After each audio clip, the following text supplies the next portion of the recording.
The invitation never came, and that's how I knew something was wrong. My boyfriend's birthday was coming up, and instead of the usual vague plans couples make weeks in advance, there was only silence. No "we'll figure something out," no half-joking hints about cake or dinner, just an odd distance that felt deliberate. When I finally asked him what he wanted to do for his birthday, he didn't hesitate. "I'm celebrating with my friends," he said. "Just them?" I laughed at first, thinking he was joking. He wasn't. "I just wanted to be the guys," he added quickly, like that would soften it. "No girlfriends. No pressure. Just fun." The word pressure stuck with me. I asked where I fit into that. He shrugged, not unkindly, but firmly. "It's my birthday. I should get to decide how I spend it. And technically, he wasn't wrong. But the more we talked, the stranger it felt. This wasn't a casual hangout. Had booked a place, planned a full day and night. Drinks, activities, staying out late. Everyone's partner was excluded, not because of space or money, but because he wanted it that way. When I said it hurt that he didn't want me there at all, he sighed. "Why does everything have to be about us?" he asked. "Can't I have one day that's just mine?" That question made me feel selfish for even asking. I tried to explain that I wasn't asking to control his plans. I just wanted to celebrate with him, even if it was small. A breakfast, a drink before he left, something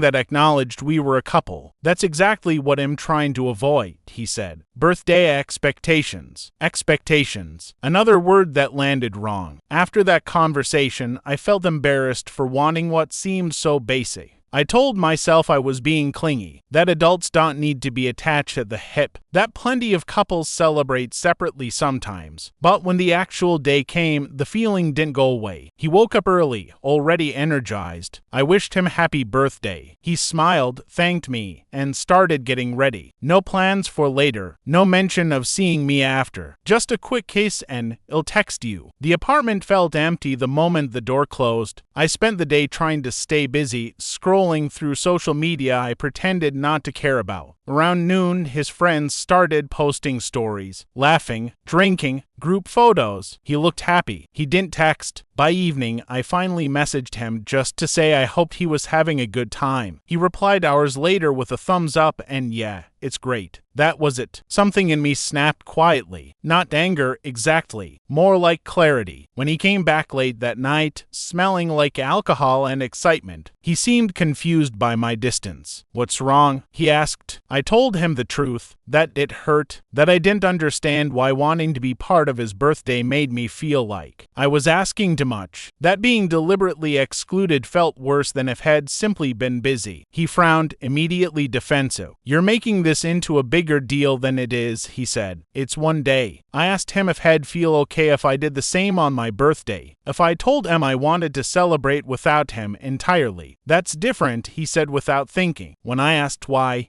he didn't have an answer. Instead, he told me I was overreacting, that I should respect his independence, that my disappointment was proof I was putting too much weight on symbolic things. "But birthdays are symbolic," I said. "They're about who you want around you." That's when he said something that stayed with me. "I don't want to feel responsible for your feelings on my birthday." I didn't cry. I didn't yell. I just went quiet. Because what I heard wasn't "I need space." It was "your presence is a burden." Since then, we've been stuck in this strange limbo. He insists I'm wrong for making his birthday about me. I insist that wanting to share important moments isn't selfish. He says love shouldn't come with expectations. I say relationships don't exist without them. Now I'm left wondering whether I crossed a line by wanting to be included at all. Was I the asshole for wanting to spend time with my boyfriend on his birthday, when he clearly didn't want me there? Or was that the moment I realized how differently we see what being together actually means? The days after his birthday felt heavier than the argument itself. We didn't fight openly. There were no slammed doors or raised voices. Instead, there was a quiet distance that crept into everything. Conversation stayed surface level. Physical closeness felt cautious, like we were both unsure whether reaching out would start another conversation. Neither of us wanted to finish. I kept replaying his words in my head. "I don't want to feel responsible for your feelings on my birthday." At first, I tried to interpret interpret it generously. Maybe he meant he wanted freedom for one day. Maybe he felt overwhelmed by expectations he didn't know how to articulate. Maybe this had nothing to do with me personally. But the more I sat with it, the more I realized how final it sounded. Not I need space. Not I want to do something different this year. But your emotions are something I want to opt out of. That distinction mattered. I asked him a few days later if we could talk about it again. He looked tired, like the subject itself exhausted him. I thought we already settled this, he said. I told him I wasn't trying to reopen the argument. I just needed to understand where we stood. I asked him if celebrating milestones together was something he valued in a relationship, or if that was something he preferred to keep separate. He paused longer than I expected. I don't like pressure around events, he said finally. Birthdays, holidays, they make me feel trapped, like him performing. That was the first time I felt any real empathy. I could understand that. I didn't need a party or a grand gesture. I just wanted acknowledgement, presence. I told him that. I wasn't asking to be part of the whole thing, I said. I just wanted a moment with you. Something that said I matter on days that matter to you. He rubbed his face, clearly frustrated. I do that all the time, he said. Why does it have to be that day? Because that day is different, I wanted to say. Because it's not about frequency. It's about significance. Instead, I asked him a quieter question. If you imagine your life long-term, do you see sharing those moments with a partner or keeping them separate? He didn't answer right away, and that silence told me more than his words ever had. Over the next week, I started noticing things I'd previously brushed aside. How often I adapted to his preferences. How often my needs were framed as expectations he had to manage. How rarely he asked what mattered to me unless it affected him directly. I thought back to other moments that felt similar. The way he preferred to travel alone with friends. The way anniversaries made him uncomfortable. The way he avoided conversations about the future that involved shared traditions. None of those things were wrong on their own, but together they painted a picture I hadn't wanted to see. I wasn't asking for too much. I was asking the wrong person. One evening, I told him I needed to know whether he believed being in a relationship meant actively choosing your partner during important moments, even when it feels inconvenient. He sighed. I don't think relationships should dictate how you celebrate yourself, and I don't think they should exclude the person you're building a life with, I said. That was the moment it became clear we weren't arguing about a birthday anymore. We were arguing about what togetherness meant. He wanted autonomy that never had to bend. I wanted connection that included me in his world. Neither of us was trying to hurt the other, but neither of us was willing to change something that felt fundamental. I didn't walk away immediately. Part of me still hoped we could find a middle ground. But something had shifted inside me. I stopped feeling guilty for wanting inclusion. I stopped apologizing for feeling hurt. Instead, I started asking myself a different question. If I stayed, how many moments would I quietly sit out of, telling myself it was normal? How many celebrations would happen somewhere I wasn't invited? While I convinced myself love doesn't need symbols, the answer scared me, because love may not need symbols to exist, but it needs them to be felt. And I realized I didn't want to be in a relationship where feeling chosen was treated like an unreasonable demand. After that realization, I started paying attention to my own behavior in a way I hadn't before. I noticed how carefully I worded things around him, how often I softened my feelings before sharing them. I noticed how quickly I reassured him that I wasn't trying to control him, even when I was simply expressing hurt. Somewhere along the way, I had learned that my needs were acceptable only if they came without inconvenience. He, on the other hand, seemed relieved now that I'd gone quieter. The tension faded on his side, which made the imbalance even clearer. My discomfort had been the problem, not the situation itself. One night, about 2 weeks after his birthday, he mentioned an upcoming trip with his friends. Another planned escape, another experience I wasn't part of. He talked about it casually, assuming my understanding. I surprised both of us by asking, "Do you ever miss me when I'm not included?" He looked genuinely confused. "What do you mean?"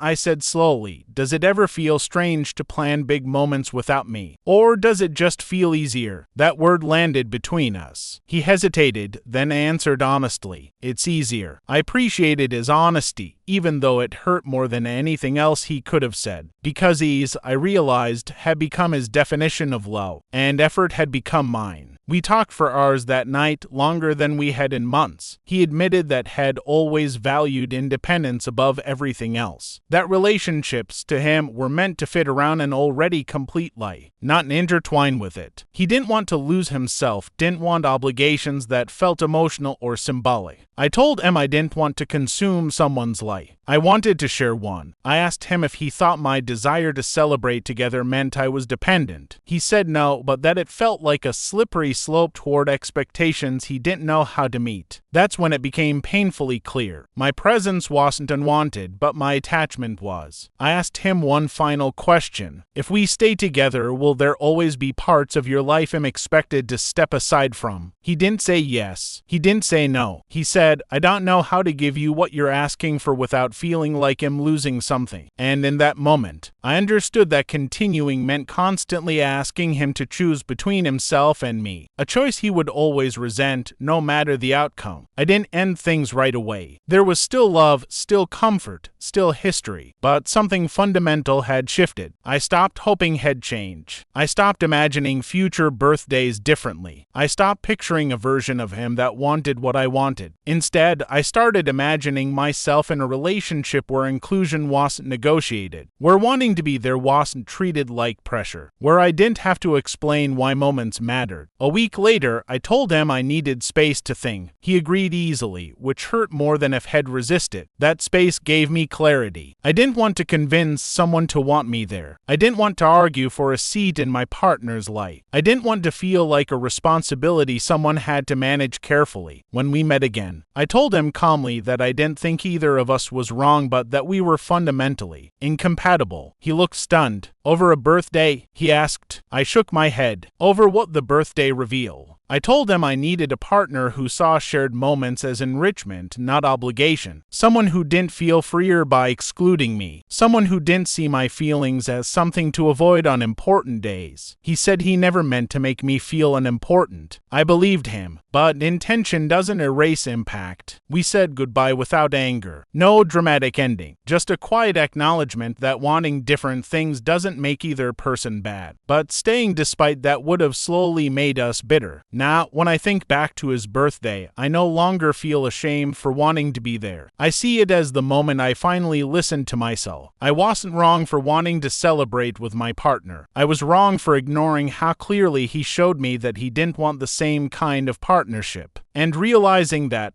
painful as it was, gave me something better than an invitation ever could. It gave me my answer. After we broke up, the quiet was different. It wasn't the heavy silence I'd felt after his birthday, filled with doubt and self-blame. This was a cleaner quiet. Still sad, still unfamiliar, but not sharp. I woke up without that low-level anxiety of wondering if I was asking for too much, just by existing in someone's life. At first, I missed him in predictable ways. I reached for my phone to tell him something funny. I caught myself thinking about restaurants he liked or shows we used to watch together. Loss still felt like loss, even when it was necessary. But underneath that, something else began to surface. Relief. I didn't have to measure my reactions anymore. I didn't have to preface my feelings with disclaimers. I didn't have to wonder whether wanting closeness made me demanding or unreasonable. Friends asked what happened, and when I explained, most of them reacted the same way. That sounds lonely, one said. I can't imagine celebrating without my partner, another added. Hearing it out loud from other people grounded me. What I wanted wasn't excessive. It was ordinary. What struck me most was how little he reached out after the breakup. There were no attempts to renegotiate, no sudden realizations, no promises of compromise. Just a polite message wishing me well, and then distance. And strangely, that confirmed everything. If losing me didn't feel like something to fight for, then staying would have meant continuously fighting alone. I started reflecting on how easily I'd dismissed my own discomfort during the relationship.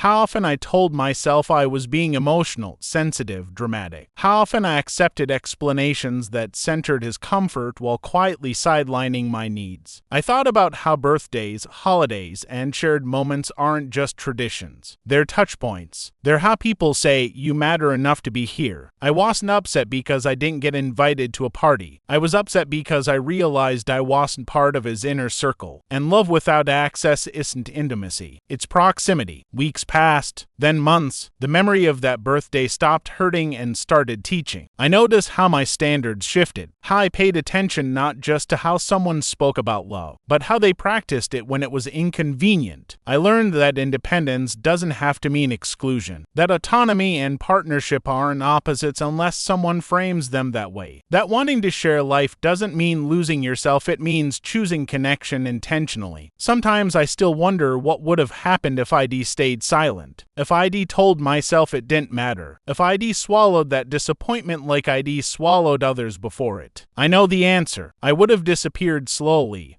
one celebration at a time. And now, when I imagine a future relationship, I don't picture grand gestures or perfect birthdays. I picture something simpler, someone who wants me there, someone who doesn't see my presence as pressure, someone who understands that choosing each other, especially on meaningful days, isn't an obligation, it's the point. That is where the story ends, not with resentment and not with regret, but with clarity. I no longer question whether wanting to be included was selfish.